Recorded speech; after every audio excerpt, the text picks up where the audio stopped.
ഡോക്ടറെ, ഈ നുണക്കുഴിയുള്ളവരൊക്കെ നുണയന്മാരാണല്ലേ? അപ്പൊ നുണക്കുഴി ഇല്ലാത്തവരൊക്കെ സത്യം മാത്രമേ പറയുള്ളൂ എന്നാണോ? ഡിംപിൾ അഥവാ നുണക്കുഴി, ഇതിനെ പറ്റി ചില ഇൻട്രസ്റ്റിംഗ് ഫാക്ട്സ് എനിക്ക് നിങ്ങളോട് ഷെയർ ചെയ്യാനുണ്ട്. ഞാൻ ഡോക്ടർ അശ്വതി വിനോദ്, നിങ്ങളുടെ മാക്സിലോഫേഷ്യൽ സർജൻ. സത്യത്തിൽ നുണക്കുഴി എന്നത് ഒരു സ്വഭാവ പ്രത്യേകത ഒന്നും അല്ല കേട്ടോ. അത് നമ്മളുടെ മുഖത്തെ പേശികളിൽ ഉണ്ടാവുന്ന ഒരു അനാറ്റമിക്കൽ വേരിയേഷൻ ആണ്. അതായത് നമ്മളുടെ മുഖത്ത് ചിരിക്കാൻ സഹായിക്കുന്ന സൈഗോമാറ്റിക്കസ് മേജർ എന്ന മസിൽ ചിലരിൽ ജന്മന രണ്ടായി പിരിഞ്ഞിരിക്കും. നിങ്ങൾ ചിരിക്കുമ്പോൾ ഈ വിടവിലേക്ക് ചർമ്മം അല്പം ഉള്ളിലേക്ക് വലിയുന്നതാണ് നമ്മൾ കാണുന്ന മനോഹരമായ ഈ നുണക്കുഴി.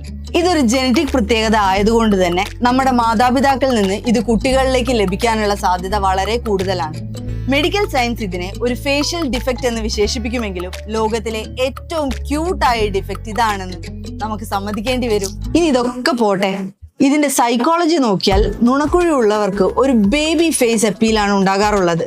ഇത്രയും നിഷ്കളങ്കമായ മുഖമുള്ളവർ നുണ പറയുമോ എന്നൊരു തോന്നൽ നമ്മളിൽ ഉണ്ടാക്കാൻ അവർക്ക് വേഗം സാധിക്കും.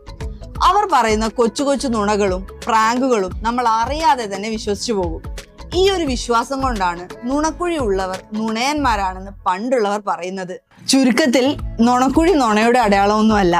ഇനിയിപ്പോ നുണക്കുഴി ഇല്ല എന്ന് കരുതി നിങ്ങൾ വിഷമിക്കേണ്ട കാര്യമൊന്നുമില്ല. ഒരു സിമ്പിൾ സർജറിയിലൂടെ നമുക്കിത് ചെയ്യാവുന്നതേ ഉള്ളൂ. അപ്പൊ ഇനി നിങ്ങൾ പറയൂ, നിങ്ങളുടെ ഫ്രണ്ട് സർക്കിളിൽ ഈ ക്യൂട്ട് ഫേസും വെച്ച് എല്ലാരെയും പറ്റിക്കുന്ന ആ മാസ്റ്റർ ലെയർ ഇല്ലേ, അവർക്കിത് ഷെയർ ചെയ്യാനും അവരുടെ പേര് താഴെ മെൻഷൻ ചെയ്യാനും മറക്കണ്ട.